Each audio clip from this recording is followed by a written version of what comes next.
my channel. To everyone who is watching us for the first time, please don't forget to subscribe. And if you're a regular subscriber, thank you so much for coming back. In today's video, we have the legendary, people call this man, my dad here, a legend. Do you agree with that? It depends on the definition of a legend. So you don't consider yourself a legend? Not at all. Wow, okay. As humble as he is quite a legend, But years and years of experience in the music industry. So, Mr. Dad, please introduce yourself to my followers. Well, I am Vulindlela Kaya Yeni from Pietermaritzburg in what was once called Natal. Now they call it what? KwaZulu Natal. Oh, yes, KwaZulu Natal. I was born in 1950. I was born on the 31st of March, 1953. Lovely, lovely. So I want to ask you a couple of questions. Some are personal questions, some are related to music. It's just going to be a sequence of questions. So the first question, very important question, right? What was your first impression of me? That's very interesting. What was my first impression of you? Yeah. I changed your napkins.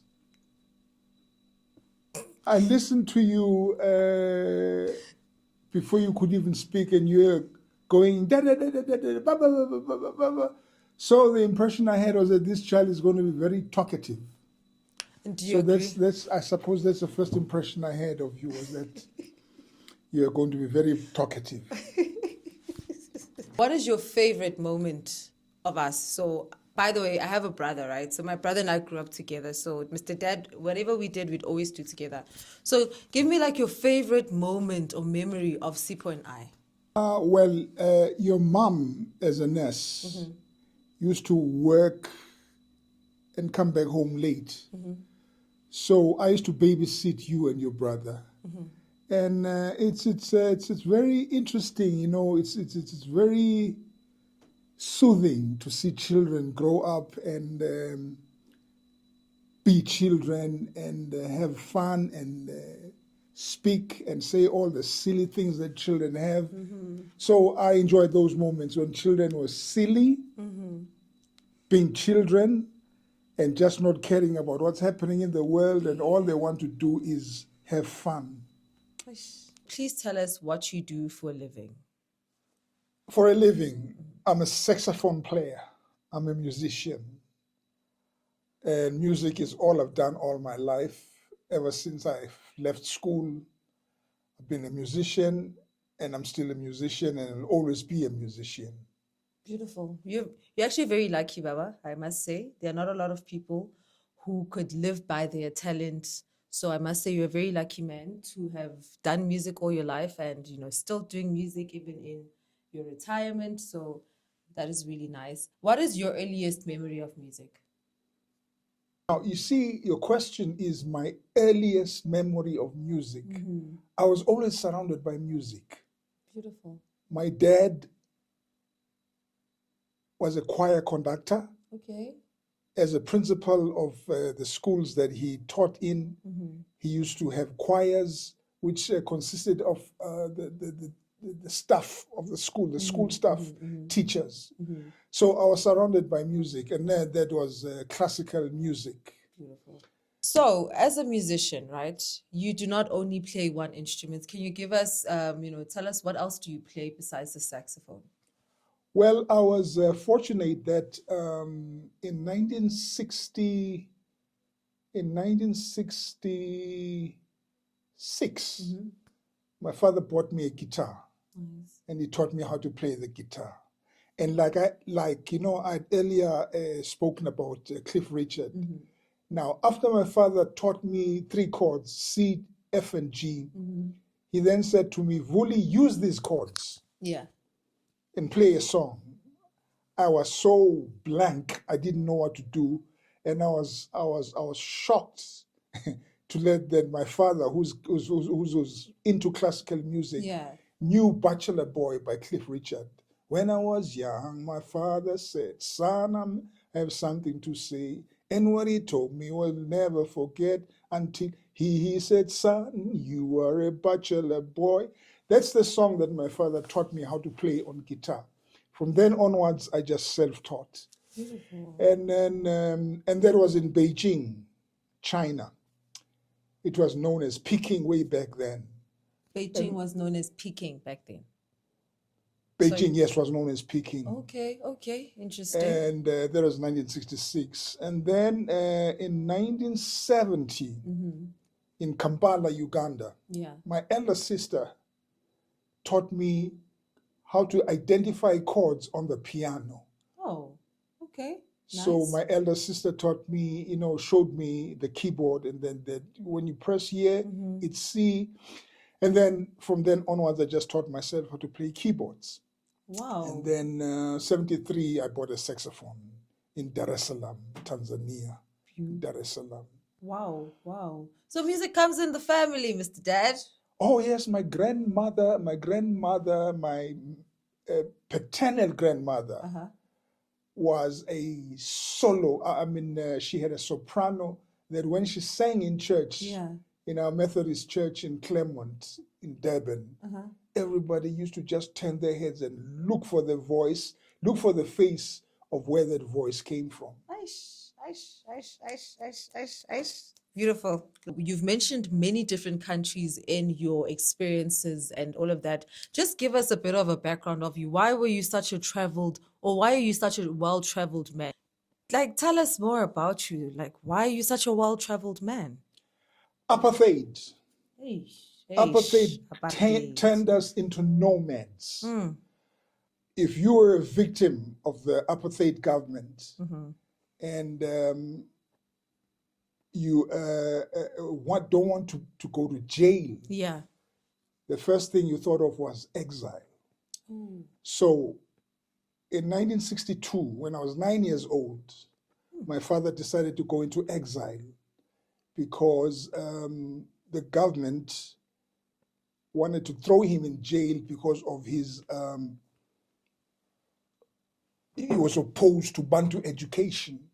So he was preaching the gospel to other teachers that let us all boycott Bantu education. If we all boycott Bantu education, the government system of Bantu education won't succeed. But then, when you talk to people who don't have the courage and don't want to listen to what you're saying, you're fighting a losing battle.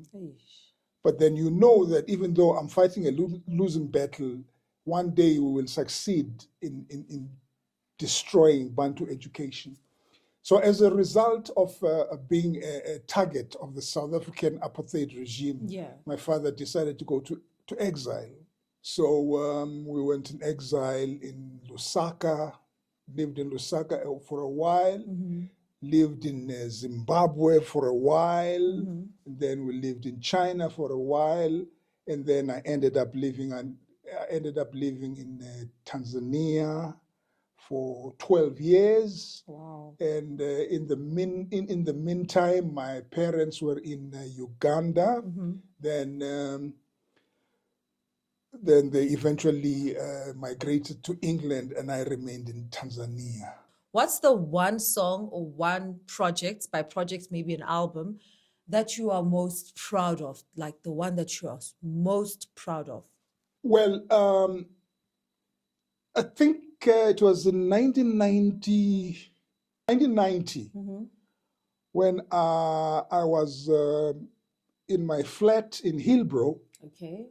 And then I was reminiscing about the life that I lived when I was in Tanzania. Okay. Then I wrote a song called Dar es Salaam. Oh. Dar es Salaam is, I think, the best song that I have written. It's a tribute to all the people that I grew up with in Tanzania. So Dar es Salaam, the title of the song is Dar es Salaam. I did not record it until 2013. Wow. Until 2013. You were part of Lucky Dube's band, and Lucky Dube, in my opinion, is one of the greatest reggae musicians Africa has ever witnessed. So, as a person who was part of that greatness, you were a band member. Tell us about, that experience, how you joined the Lucky Dube band, and how was it just, working with such a legend? This is how I joined Lucky's band. It so happened that in before I joined Lucky, Yeah. I went to Namibia. Okay. I went to Namibia and I stayed in Namibia for a while, and then I struck a friendship with a promoter, a South African promoter who used to live in Namibia, Okay. who promoted Lucky's tour to come and tour the whole of Namibia. And that is when I made an acquaintance with members of the band, an acquaintance with Lucky Dube's members of the band. And then towards the end of 1989, then I did the first recording with Lucky in this album, which is... Okay, let's show you guys. So this was the first album that was recorded. So you guys recorded this in studio, right? Yes, Okay. Downtown Studios. Nice. It was still called RPM Studios back then. The second album we did was in 1990. It's Captured Live. Oh, all right. And this one is Lucky Dube Captured Live. The third album was Lucky Dube, House of Exile. House of Exile. House of Exile. Okay, so that's House of I think Exile. that was 92. Okay. The final album that I did with Lucky was 1993, House of Exile. Okay. But so that's 4 albums that you recorded with Lucky I recorded Dube. 4 albums with Lucky Dube. Nice, nice. Guys, that's my dad on the horn section. If you guys listen to Lucky Dube, horn section is the pop, pop, pop, pop, pop, pop. That's horn section. 4 albums into, okay, so 4 albums later, do you have an idea of how many tours you guys did maybe? Well, we used to tour the United States every June, Okay. which is summer in the States. That's when summer begins in the States. We used to tour the United States. If I'm not mistaken, we've toured something like 48 countries. That is the period I was with Lucky from 1989 up till 1994. We did something like 48 countries. What? Spreading the gospel of reggae music. Oh my goodness. You know what I love the most about this story, Baba, is the fact that you did not have any children at the time. Like, when were you going to have the time to be a father and then tour 48 countries? So I think if there's one thing that I really love about you is the fact that you took your time. Well, it wasn't planned. I love that. It wasn't planned. These things just happen automatically.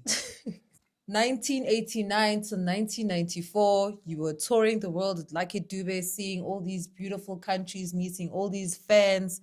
Then tell us about life after Lucky Dube. After the Lucky Dube band, did you now come back and, start a new job, or like tell us about how life went for you after that?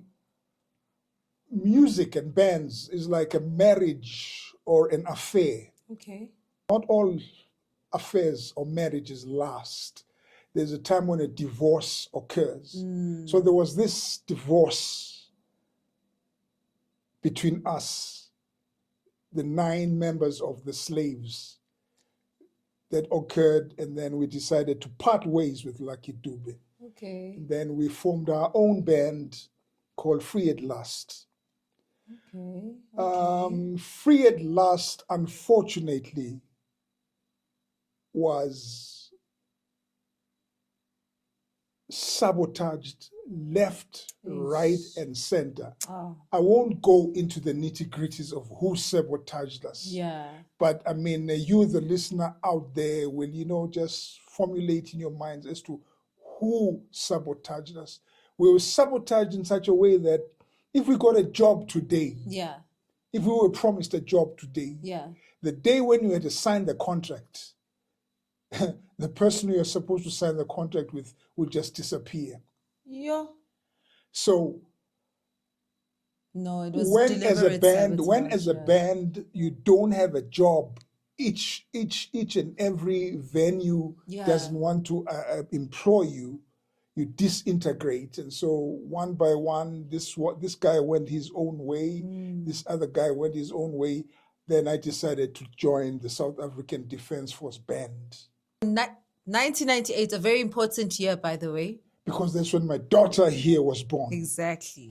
1998, my dad left okay, he didn't leave the band, but I think that was a great opportunity for you also. The fact that you could continue to have a career in music. So your 9 to 5 was music. Right. I don't think you understand how blessed you are. Do you know how blessed you are, Dad? Well, I would not call it a blessing, but I mean, as a human being, you've just got to fight on until you get what you want in this life. Okay, now this leads me to the next question. If it wasn't music, what else would it have been for you? Like in terms of a career? Like, I can't imagine you as anything else, honestly. Like, well, when I was growing up, before I knew what I really wanted to be, I admired my father so much that I also wanted to be a teacher. Oh, yes. Oh, yes. But then, unfortunately, music took over my life. When I found music, I just said to myself, this is what I want to do for the rest of my life. Oh, and look at you now. We are currently in my father's music room. You know, my dad is retired. He's been retired for almost 20 years now. And all he's done is play music in those years of retirement. So more than anything, he is a very blessed man. He said, unfortunately, fortunately, music took over. Konja, when did you have us? How old were you when I was born? I was 45 years old in 1998 when I had you. You had your firstborn at 40. At the age of 45. I don't regret it because, I mean, look, you've got to start a family when you are ready. Before then, I wouldn't have been able to give you all the things that I was able to give you. That is very true. Understand? So it's not a matter of age as to when you start a family. Is when you are ready. Yes, and you never know when you're ready. You know, so when I was ready, I knew it. That's nice, actually. Okay, let me take that back. When you're ready, you will know. Yes. Right. Before we go, any advice to your children? Sipa will be watching this, Nombuso will be watching this. So advice to the children and Bato as well.